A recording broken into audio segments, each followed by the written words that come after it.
ঘুম ছাড়ান তাফসীর জগতে। যেই পাতাটা গায়ে লাগলে গা চুলকায়, ওই পাতাটার নাম কি আপনাদের দেশে? চুত্রা পাতা।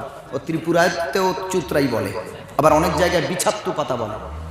হ্যাঁ, বিষাক্ত বিষাক্ত পাতা। হুজুর জলসা করছেন, মেসওয়াক করে ওযু করে নামাজ পড়ো। এক রাকাতে আল্লাহ ৭০ রাকাতের সওয়াব দান করবেন। জোরে বলেন সুবহানাল্লাহ। ও বাঁশের গায়ে হেলান দিয়ে মেসওয়াকের ফজিলত শুনেছে। একবার ঘুমায়, একবার ফজিলত শোনে। জীবনে বাবার জন্মে ও মেসওয়াক করে নাই, ব্রাশ কলগেট ছাড়া ওর পকেটে জীবনে মেসওয়াক পাওয়া যায় না। হুজুরের মেসওয়াকের ফজিলত শুনল। মেসওয়াক করে নামাজ পড়লে এক রাকাতে ৭০ রাকাতের সওয়াব পাওয়া যায়। এই কথা শুনে আনন্দ, আবার ঘুমিয়ে পড়ল। হুজুর বলল মেসওয়াক করবে কি দিয়ে? বলল নিম ডাল দিয়ে। নিম ডাল, নিম গাছ বলে তো, জি, নিম ডাল দিয়ে মেসওয়াক করবে, খেজুরের ডাল দিয়ে মেসওয়াক করবে, পেয়ারার ডাল দিয়ে মেসওয়াক করবে, পিলু গাছের শিকড় বা ডাল দিয়ে মেসওয়াক করবে। হুজুর কয়েকটা গাছের কথা বর্ণনা করলেন। ও মেসওয়াকের ফজিলত শুনেছে, কিন্তু কি দিয়ে মেসওয়াক করতে হবে ওটা আর শোনা হলো না। ফজরের আজান হয়ে গেল। সবাই সারা রাত জেগে জেগে কোরআনের তাফসীর শুনেছে, বক্তব্য শুনেছে। সবাই বাথরুমের খোঁজে, আর কতক্ষণ বসে থাকবে? বাথরুমে যায়, ও গেল বাথরুমে। সব বাথরুমে যাওয়ার আগে কেউ গেল নিম গাছের দিকে, নিম গাছের খোঁজে, কেউ পেয়ারা গাছের খোঁজে, কেউ আপনার কিনা ওই খেজুর গাছের খোঁজে, কেউ পিলু গাছের খোঁজে ছুটল। যে লোকটা বাঁশের গায়ে হেলান দিয়ে ঘুমিয়ে ঘুমিয়ে ওয়াজ শুনেছে, ওর এত পেশাবের বেগ লেগেছে আর সহ্য করতে পারে না, তাড়াতাড়ি বাথরুমের দিকে রওনা। বাথরুমে যাওয়ার আগে বলল মেসওয়াকটা অন্তত দেখি। আশেপাশে ঘুরে দেখে একটা পুরনো খেজুর গাছ, আর ওই খেজুর গাছের গোড়ায় জড়িয়ে থাকা একটা পুরানো চুতুরা গাছ। ওয়াজ শুনছেন না ঘুমাচ্ছেন? হ্যাঁ, কে কে ঘুমাচ্ছেন হাত তোলেন। ও সর্বনাশ, मैं क्या बोल रहा हूं ये तो पहले सुनना चाहिए। কে ঘুমাচ্ছেন হাত তোলেন। বাবা মোশন এত আবেগী হয়ে গেছে, হাত তোলেন। ও আর কোনো দিকে খেয়াল নাই। খেজুর গাছের গোড়া থেকে তুলে নিয়েছে, পাতাগুলো ছাড়িয়ে চুত্রা গাছ দিয়ে বিসমিল্লাহ বলে শুরু করেছে মেসওয়াক। মেসওয়াকটা এমন করে চিবায় আর দাঁতে ঘষে, আর পেশাবখানায় বসেছে, পেশাব করছে। প্রথম চটকায় ডলার সাথে সাথে জ্বলা শুরু। কথা বুঝছেন? যত ডলে তত জলে। ও তো জীবনে মেসওয়াক করেনি, ও ভাবছে মেসওয়াকের ফজিলত মনে এটা। বলছে জীবনে তো মেসওয়াক করিনি, তাহলে মেসওয়াক করলে এই ফজিলত, দেওয়ার সাথে সাথে অ্যাকশন শুরু ফজিলতে। ভাইয়ের আমার, এরপরে ওই চিন্তা, ফজিলতের চিন্তা করতে করতে কখন ফজরের রক্ত শেষ হয়ে গেছে কোনো খবর নাই। পেশাবখানা থেকে ওঠে না। পিছন দিক থেকে দ্বিতীয় জন লাইনে দাঁড়িয়ে আছে, কাজ সারবে, বলছে তাড়াতাড়ি বার হও। ওর তো কোনো খেয়াল নাই, শুধু ফজিলত নিয়ে চিন্তা ভাবনায় পড়ে আছে। মাথাটা তুলে যখন দেখলাম সকাল সাদা হয়ে গেছে, সূর্য উঠে গেছে, ফজরের রক্ত শেষ হয়ে গেছে, এরপরে তাড়াতাড়ি দৌড় দিয়ে, ওর তো নামাজও পড়া হলো না মেসওয়াকের ফজিলত নিয়ে চিন্তা করতে করতে। বাড়ি দিয়ে দরজা খুলেছে, জ্বালা সহ্য করতে পারে না। সলিমউদ্দিনের মাকে ডেকে জিজ্ঞাসা করছে, সলিমউদ্দিন মা দরজা খোলো। সলিমউদ্দিনের মা স্বামীর গলার আওয়াজ পেয়ে তাড়াতাড়ি দরজা খুললো। দরজা খুলে স্বামীকে ঢুকতে না দিয়ে আবার দরজা বন্ধ করে দিয়েছে, ঢুকতে দেয়নি। খুলে অবাক হয়ে ভয় পেয়ে আবার লাগিয়ে দিয়েছে। বলে সলিমউদ্দিনের মা, আমাকে ঢুকতে দিলি না কেন? বলে কে তুমি? তুমি কে? তোমার পরিচয় দাও। বলছে আমি কে মানে তো সলিমউদ্দিনের বাপ। বলছে খোদার কসম করে বলছি, আমার সলিমউদ্দিনের বাপ এত মোটা সোটা ছিল না, হ্যাংলা প্যাংলা রোগা জীর্ণ শীর্ণ মানুষ। তোমার মুখ তো পুরো আলু হয়ে গেছে ফুলে। বলছে দরজা না খুলবি, অন্তত জানালা খুলে বাইরে থেকে দেখ। তুই আলমারি থেকে যে লুঙ্গি দিয়েছিস আমি সেটাই পরে আছি, যেই জামা দিয়েছিস আমি সেটাই পরে আছি, তোর দেওয়া টুপিটাই পরে আছে, তোর দেওয়া জুতো আমার পায়ে রে। ঘটনা পরে বলবো, আগে দরজা খোল। যারা ঘুমিয়ে ঘুমিয়ে তফসির শুনবেন, এই চুতরা পাতার মতো ঘটনা আপনাদের জীবনে ঘটে যাবে বাবাজি।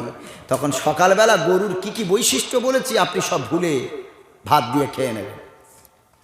আল্লাহ আমাদের সকলকে তৌফিক এনায়েত করুক, ধৈর্য সহকারে ঘুম ছাড়িয়ে আল্লাহ শোনার তৌফিক এনায়েত করেন। সকলে বলেন আল্লাহুম্মা আমিন। আপনারা কি রাগ করছেন আমার ওপর?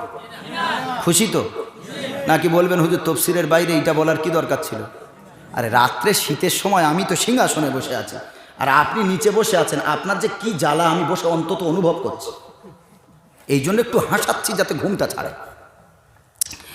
বিসমিল্লাহির রহমানির রহিম, আউযু বিল্লাহি মিনাশ শাইতানির। কোন পর্যন্ত বললাম? হ্যাঁ, ওই যে কতল করেছিল, অন্যজনের বাড়িতে তার লাশটা রেখে তার উপরে অপবাদ দিল, মনে আছে তো ঘটনা? জি, দুই পক্ষের ভিতরে দ্বন্দ্ব হলো, বিচার নিয়ে গেল মুসা নবীর কাছে। মুসা নবী এই ফায়সালা দিচ্ছেন। এরপর আল্লাহ রাব্বুল আলামিন বলেন وَإِذْ قَتَلْتُمْ نَفْسًا فَادَّارَأْتُمْ فِيهَا। আল্লাহ তাআলা বলেন যখন কতালতুম তোমরা কতল করলে নাফসান কোনো এক মানুষকে, ফাদ্দারআতুম ফিহা এবং কতল করার পর একে অপরের মধ্যে তোমরা দ্বিধাদ্বন্দ্বে পড়িয়ে গেলে, একে অপরের ভিতরে তোমরা একে অপরের উপরে দোষারোপ করতে শুরু করলে, অপবাদ দিতে শুরু করলে। আল্লাহ তাআলা বলেন সেই সময়টা তোমরা বিচার খুঁজে পাচ্ছিলে না, কে দোষী আর কে নির্দোষী, কে দোষ করেছে আর কে দোষ করে নাই, কার অপরাধ কে অপরাধী নয়, তোমরা তো এটাই ঠিক করতে পারছিলে না। আল্লাহ বলেন আল্লাহু মুখরিজুম মা কুনতুম তাকতুমুন। আমি আল্লাহ রাব্বুল আলামিন তোমরা যেটা গোপন করতে চেয়েছিলে আমি আল্লাহ তোমাদের সামনে ওই বিচারের ফয়সালা করে দিলাম। কিভাবে ফয়সালা, এবার শোনেন কিভাবে ফয়সালা হলো বিচার। আল্লাহ তাআলা বলেন ফাকুলনা দুরিবুহু বিবাগদিহা কাযালিকা ইউহিল্লাহুল মাউতা।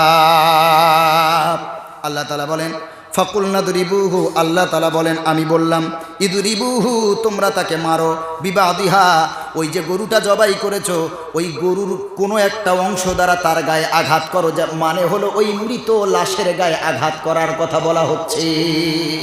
বুঝতে পারছেন বাবাজি?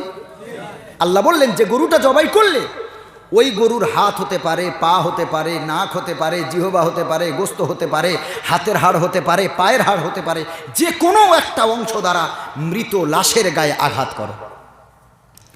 তারা ওই গাভীর কোনো একটা অংশ দ্বারা মৃত আল্লাহর বান্দার গায়ে আঘাত করা হলো। আঘাত করার সাথে সাথে আল্লাহ রাব্বুল আলামিন তাকে জীবন সঞ্চারণ করে জীবিত বানিয়ে দিলেন। ও ভাই, আল্লাহ রাব্বুল আলামিন বলেন কাযালিকা ইউহিল্লাহুল মাউতা। আমি আল্লাহ এভাবেই মৃতকে আমি আল্লাহ জীবন দান করি। আল্লাহর ক্ষমতা আছে না নাই বলেন? জোরে বলেন। মৃতকে জিন্দা করার ক্ষমতা আল্লাহর আছে না নাই? হযরত ইব্রাহিম নবী আল্লাহর কাছে বলছেন, আল্লাহ একজন নবী আল্লাহকে কি বলছেন দেখেন, ৩ নম্বর পারার ৩ নম্বর পৃষ্ঠায় একদম শুরু থেকে বর্ণনা। আল্লাহ রাব্বুল আলামিন বলেন ওয়াইদ ক্বালা ইব্রাহিম রাব্বি আরিনি কাইফা তুহয়িল মাউতা। আয় আল্লাহ, আমি দেখতে চাই, আমাকে আপনি দেখান কিভাবে আপনি মৃতকে জীবিত বানান, আমি দেখতে চাই। আল্লাহ তাআলা বলেন ক্বালা আমালাম তুমিন, ইব্রাহিম রে তুমি তো নবী, আমি আল্লাহ আমার প্রতি কি তোমার বিশ্বাস নাই?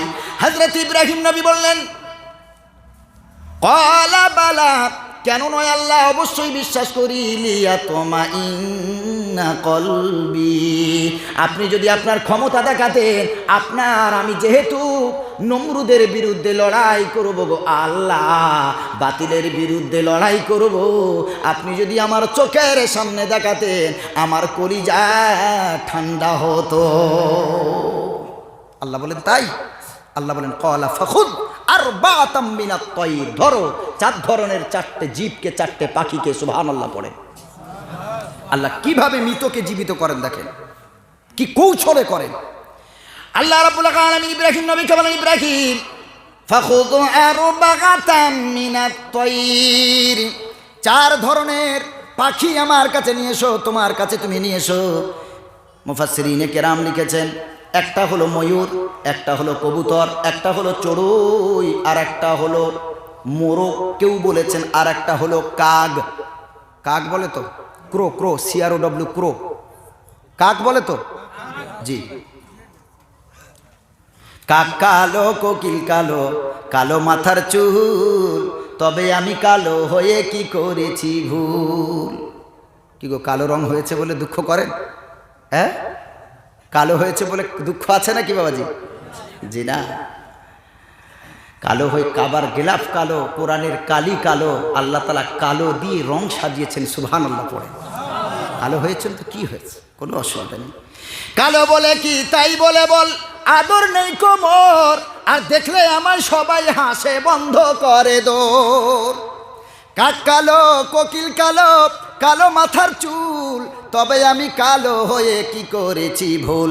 নয়নের কালি কালো, কালো চাঁদের বুড়ি, নয়নের কালি কালো, কালো চাঁদের বুড়ি, কালো সুরমা চোখে দিলে মনটা যায় ভরি। কালো কাবার গেলাম মাগো, কালো কালির কোরআন, আর কালো বেলাল দিলে আজান জুড়িয়ে যায় এই পরাণ। কালো গাভীর দুধের গুণ বলে কতজন, কালো গাভীর দুধের গুণ বলে কতজন, কালো নারীর মধুর জবান পাগল করে মন। নারায়ে তাকবীর, নারায়ে তাকবীর।